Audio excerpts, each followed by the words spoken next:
Nous nous trouvons dans les serres municipales de la ville de Fécamp. Je suis aux côtés de Gilles Cordevent. Bonjour.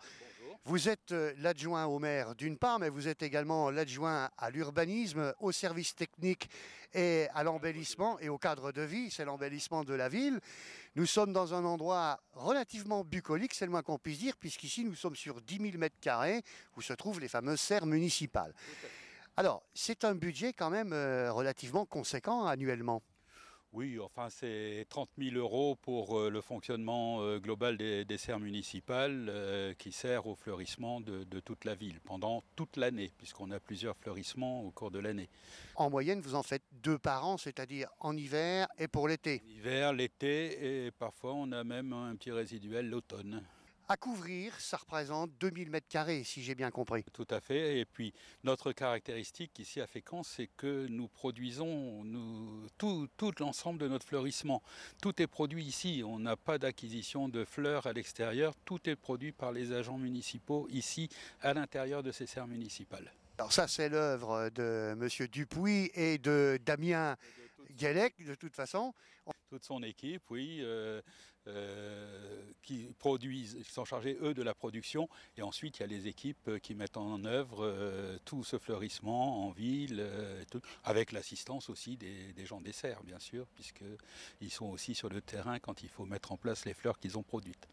Bien sûr. Comment choisissons les thèmes de floraison et de décoration de la ville de Fécamp? Comment ça se passe? Oh, c'est un travail d'équipe, hein. C'est un travail d'équipe avec l'ensemble du personnel. Et par exemple, et tout est prévu pratiquement un an à l'avance. On voit ici, là, ça c'est une planche d'essai pour l'année prochaine. Voilà, donc on va voir. Quel en est le thème? Alors, le thème, j'en sais rien. C'est surtout quelque chose qui soit attractif, attrayant, joli, gai.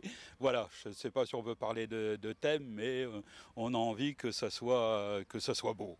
Alors cette année, je me suis laissé lire que vous avez choisi la couleur jaune et orange.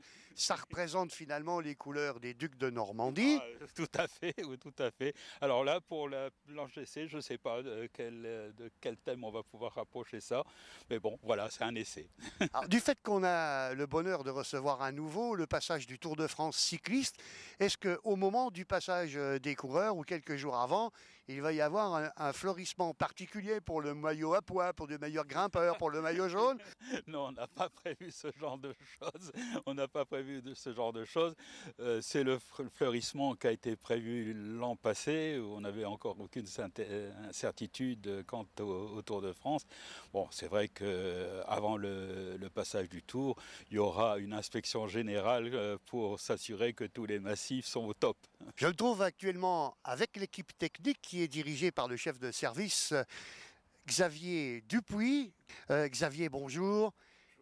Le budget, nous en avons parlé, mais par contre, en ce qui concerne l'entretien des serres, effectivement des achats pour les graines, ça représente combien annuellement pour l'organisation de tout ça? Effectivement, si on s'attache seulement aux graines, c'est un budget de 3 000 €, hein, puisque les graines en soi coûtent peu d'argent.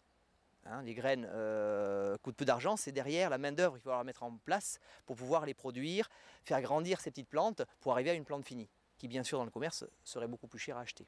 Alors comme nous disait tout à l'heure Gilles Cordevent, avec Damien Bellec qui est la cheville ouvrière de ces serres municipales, la particularité des serres municipales, c'est également de reproduire les propres plantes, puisque c'est un petit peu le fer de lance des serres municipales. Tout à fait, c'est-à-dire c'est le savoir-faire qui va nous permettre d'économiser derrière. Faut savoir que on peut acheter une plante, on peut la diviser, on peut la multiplier, il y a différentes techniques qui permettent d'un pied mère pouvoir produire X pieds derrière. Donc c'est tout le savoir-faire de Damien et de notre chef de serre qui va réaliser et parfois des exploits. Parce que voilà, on fait des choses qui effectivement font qu'il va falloir un savoir-faire. J'entends bien, j'entends bien. Et puis il faut surtout que la météo soit de la partie. Oui, alors la météo, je dirais non, pas forcément, parce qu'on a un outil qui est formidable, qui est une serre en verre avec un système de climatisation qui permet de s'extraire justement du temps extérieur. Il y a un chauffage, il y a des volets qui ouvrent, qui ferment, suivant les conditions climatiques. Donc du coup, le temps de fécamp, moi je dirais même qu'il est particulièrement favorable, vous voyez, à ce genre de production, parce que ni trop chaud ni trop froid. Il fait toujours beau en Normandie. Et c'est un peu ça, voilà, je crois qu'on m'a dit ça. Donc effectivement, le climat normand, ni chaud ni froid, se prête vraiment très bien justement à la production florale. Damien Bellec, vous qui êtes, comme je le disais précédemment, la cheville ouvrière, vous accueillez les enfants des écoles et c'est ouvert au public une fois par an pour leur montrer un petit peu justement ce savoir-faire. Cette année, c'est prévu pour quelle date? Alors on ouvre nos portes au public le 23 et 24 mai. Et les écoles, elles, peuvent me contacter pour venir visiter les serres tout au long du printemps. Alors, hormis les fleurs, pardonnez-moi, que vous cultivez ici, il y a un petit potager, justement, qui est un petit lieu préservé ici, au bord de la Valmont. Quel en est l'objectif? Faire découvrir aux enfants la culture des légumes. Que la salade ne pousse pas en sachet, que la soupe, pour la préparer, il ne suffit pas d'ouvrir une brique. C'est de la pédagogie.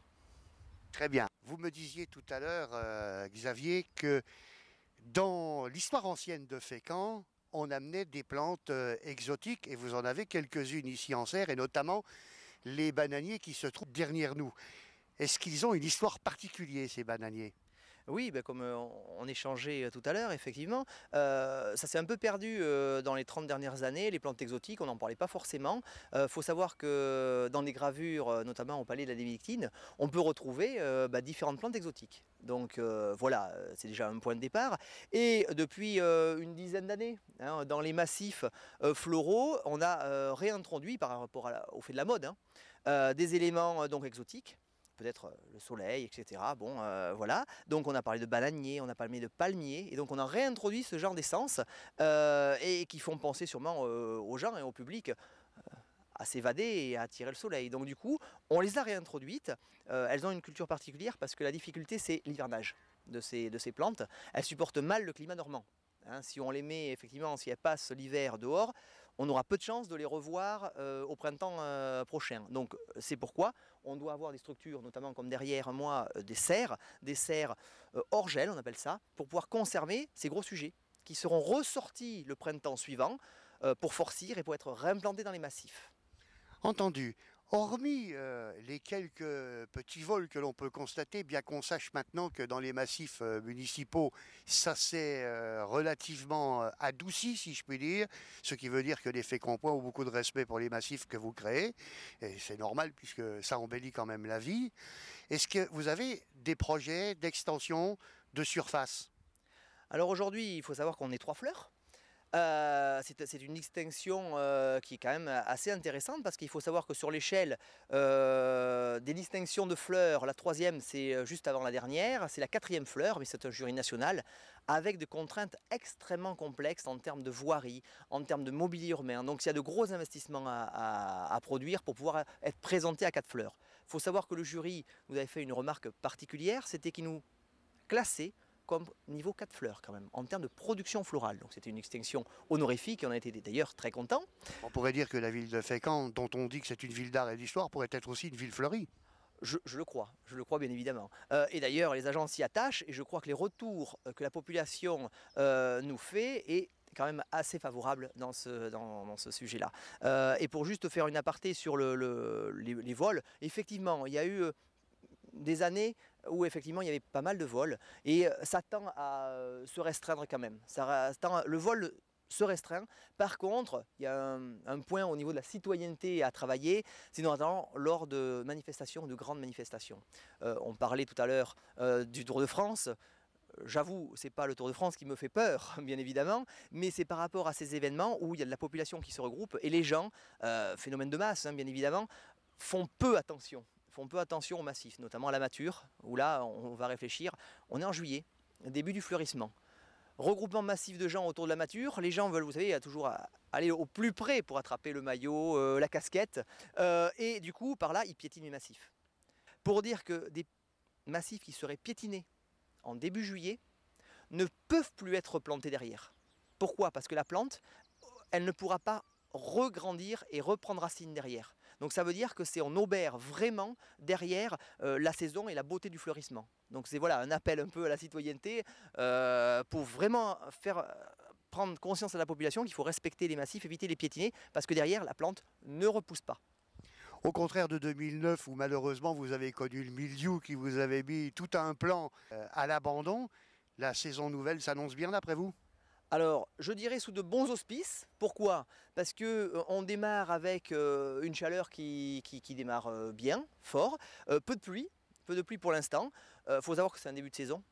Nous, notre critère, ça sera fin mai, début juin, puisque fin mai, juste après les portes ouvertes, comme disait Damien, les plantations débuteront le lendemain des portes ouvertes. Donc l'intérêt, c'est que les gens vont découvrir lors des portes ouvertes, vont appréhender le fleurissement, et le lendemain, ils verront ces plantes petit à petit coloniser les massifs. Si, début juin, il se mettait à pleuvoir, là, ça pose problème. Donc vous voyez, la météo, c'est vraiment aléatoire. Donc ça sera les 15 premiers jours de juin qui détermineront un fleurissement pérenne et durable dans notre arrière-saison fécampoise de septembre.